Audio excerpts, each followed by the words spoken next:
नमस्कार। समय संवाद में आपका स्वागत है।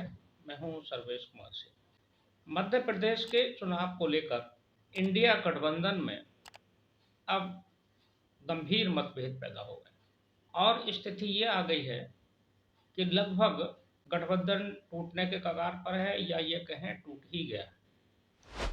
और जैसा कि हमने कहा था कि समाजवादी पार्टी पहला दल होगा जो इस गठबंधन से बाहर आएगी। कल का जो अखिलेश यादव का बयान है, इससे बिल्कुल स्थिति स्पष्ट हो गई। अखिलेश यादव कांग्रेस से बहुत नाराज हैं। उन्होंने कांग्रेस पर बहुत तीखी प्रतिक्रिया व्यक्त की है, तीखी टिप्पणी की है और आरोप लगा दिया है कि कांग्रेस ने धोखा दिया है। कांग्रेस ने भरोसा दिया था कि मध्य प्रदेश में गठबंधन के तहत वो समाजवादी पार्टी को 6 सीटें देगी, लेकिन जब उन्होंने सूची घोषित की तो एक भी सीट नहीं दी। इससे अखिलेश यादव बहुत आहत है।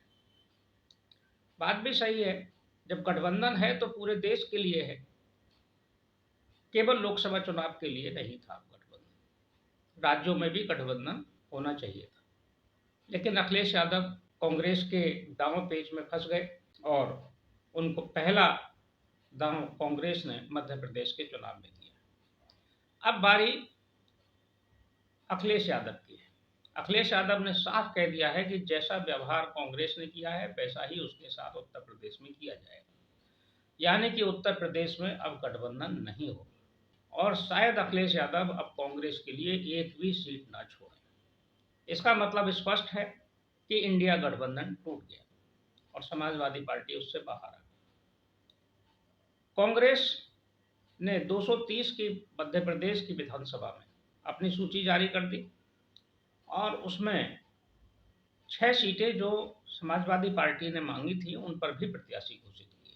इसकी प्रतिक्रिया में समाजवादी पार्टी ने पहले 2 प्रत्याशी घोषित किए, फिर दूसरी लिस्ट में उन्होंने 22 प्रत्याशी घोषित किए और अब 2 प्रत्याशी कल और घोषित कर दिए। एक तरह से समाजवादी पार्टी ने 33 प्रत्याशी घोषित किए। हो सकता है समाजवादी पार्टी कुछ और प्रत्याशी घोषित करे। अब आरोप प्रत्यारोप का दौर नए रूप में सामने आ रहा है। अब दोनों पार्टियां एक दूसरे पर भारतीय जनता पार्टी की मदद करने के आरोप लगा रही हैं। जहां अखिलेश यादव ने अजय राय पर तीखी टिप्पणी की है, क्योंकि अजय राय भी बड़बोले हैं। उन्होंने कह दिया पहले ही कि हम 80 सीटों पर लड़ेंगे। अखिलेश यादव ने साफ कह दिया कि ये भारतीय जनता पार्टी की मदद कर रहे हैं, भारतीय जनता पार्टी से सहानुभूति रखते हैं। उधर अजय राय ने भी कहा है कि मुझे चाहे कितनी गाली दें लेकिन भारतीय जनता पार्टी की मदद ना करें मध्य प्रदेश में। यानी कि कुल मिलाकर गठबंधन में अब इतनी खटास हो गई है, इतना तकरार हो गई है कि गठबंधन को ये माना जाए कि अब गठबंधन में समाजवादी पार्टी नहीं है और इसका सीधा असर जहां राज्य के विधानसभा पर होगा, मध्य प्रदेश में सीधा सा प्रभाव है उसका, क्योंकि अगर अखिलेश यादव और मायावती अगर वहाँ अपने प्रत्याशी खड़े करेंगी तो अखिलेश यादव ने घोषित कर दिए हैं, मायावती भी कर रही हैं, तो सीधा फायदा मध्य प्रदेश में भारतीय जनता पार्टी को होगा। 2024 का जो लोकसभा चुनाव है उसके परिदृश्य को अगर देखें तो 24 के लोकसभा चुनाव में अगर गठबंधन ये टूट गया, जैसा कि अब लग रहा है कि 99% संभावना है कि गठबंधन से समाजवादी पार्टी अलग होगी। गठबंधन भले ही रहे लेकिन सपा शायद उसमें नहीं रहेगी, और सपा नहीं रहेगी तो उत्तर प्रदेश में इंडिया गठबंधन के कोई मायने नहीं है, क्योंकि कांग्रेस का कहीं कोई वजूद नहीं।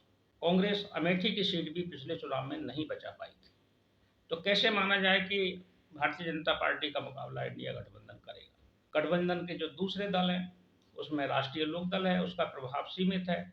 पश्चिम उत्तर प्रदेश के कुछ जिलों तक राष्ट्रीय लोकदल का प्रभाव है, दूसरे जो दल हैं उनका उत्तर प्रदेश में कोई असर नहीं है। ऐसी स्थिति में भारतीय जनता पार्टी के लिए मैदान साफ है और मुकाबला चतुष्कोणीय होने की संभावना है, क्योंकि भारतीय जनता पार्टी, बहुजन समाज पार्टी, कांग्रेस और समाजवादी पार्टी, और पश्चिम उत्तर प्रदेश में राष्ट्रीय लोकदल अगर गठबंधन में रहा तो चतुष्कोणीय, और वो भी अलग अगर हुआ तो 5 प्रत्याशी। तो एक तरह से इस बहुकोणीय मुकाबले में सीधा लाभ भारतीय जनता पार्टी को होगा और इंडिया गठबंधन बहुत जल्दी धराशायी हो गया। इतनी ऐसी उम्मीद नहीं थी कि इतनी जल्दी इसमें दरारें आ जाएँगी। कहा जा रहा है कि बिहार में नीतीश कुमार भी इंडिया गठबंधन से संतुष्ट नहीं हैं, जिस तरह से फैसले लिए जा रहे हैं।